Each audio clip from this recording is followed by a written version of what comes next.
Hey everybody, VSG Joe here, and today's video is going to be a little bit different. Today we are cooking up some lamb shanks. Very simple. You can do this with lamb chops as well.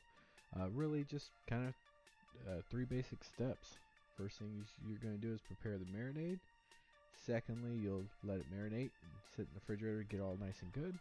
And then third, you're just going to grill it up. So not really a whole lot to it. What you'll see that I'm doing right now is just getting the marinade ready.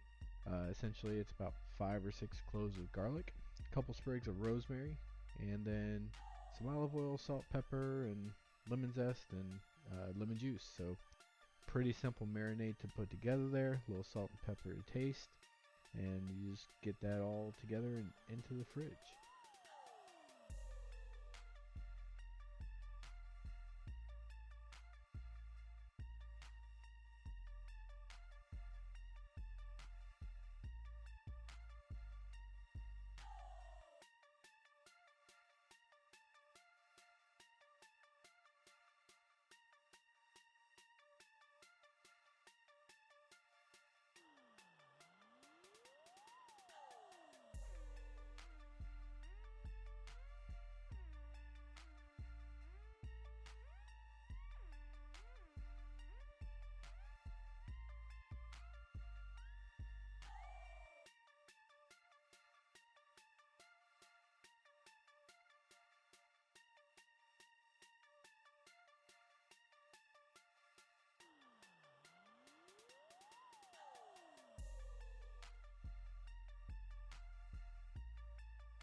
And pro tip coming up here, if you take a lemon and roll it, put a little pressure on it, roll it on your cutting board there, makes it to where the juices open up and you get more juice out of your lemon when you're squeezing it.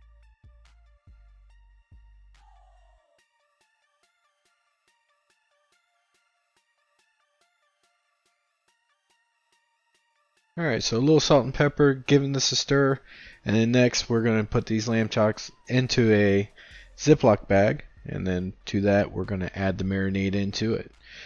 This will help make sure that the marinade gets evenly coated over all the meat there, and just make sure that you get the air out of the bag and then give it a good shuffle around, make sure everything is coated. Then just put it into a small bowl, pop it into your refrigerator, and you're set to go watch some football, do some shopping, whatever it is you like to do on your weekend.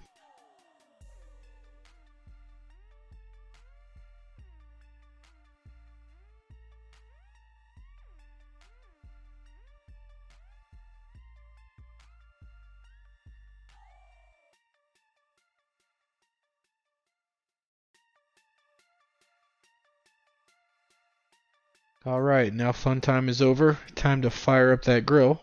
Before you fire up the grill, you should have the lamb shanks or lamb chops, whichever one you decide to use, sitting out on the counter so that they're coming up towards room temperature. You always want to put room temperature meat on the grill.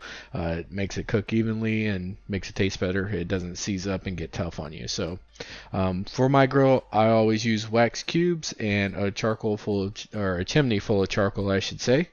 To make sure that I've got enough to cook out for that day. But the chimney and the wax cubes are optional, obviously. It just helps the fire get going a lot faster. So once those kind of get to where they're gray on top, then at that point it's time to go ahead and empty them out. I'm going to be fixing some asparagus with this meal, so got to make sure that we have 2 zones on the grill. So we're going to pour our coals over to one side. That way we've got a hot zone or a direct cooking zone and an indirect cooking zone for the asparagus, because you put asparagus over those hot coals and, well, you're going to have nice little round pieces of charcoal sitting on top of your grate.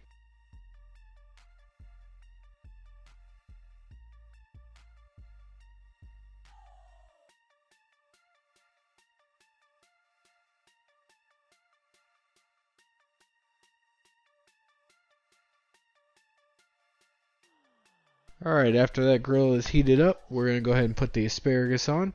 It goes on first. always on the side that does not have the direct coals underneath of it. That way you don't burn it. After that, we're going to go ahead and move the lamb shanks onto the side that is the direct heat.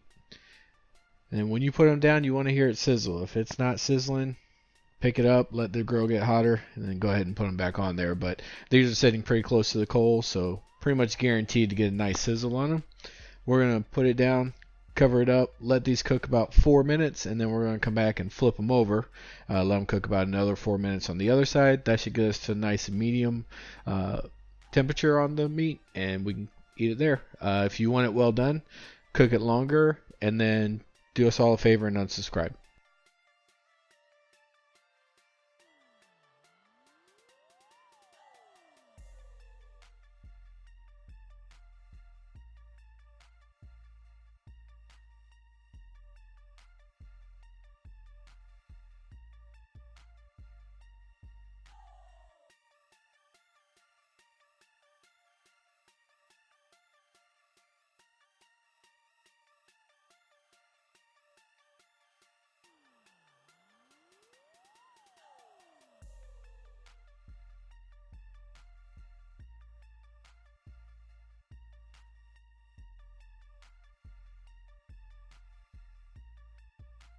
Alright, so these shanks are pretty much done. What I like to do is, on the fatty side of the shank, go ahead and just put that directly over the coals for a few seconds.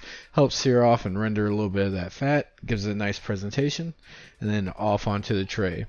Now what you'll want to do is, you don't want to cut into these immediately. So just like a good steak or anything else that you're taking off the grill, you want to let these rest. I would let them sit covered about 5 to 10 minutes on the counter. Just lightly cover it in aluminum foil, nothing fancy there.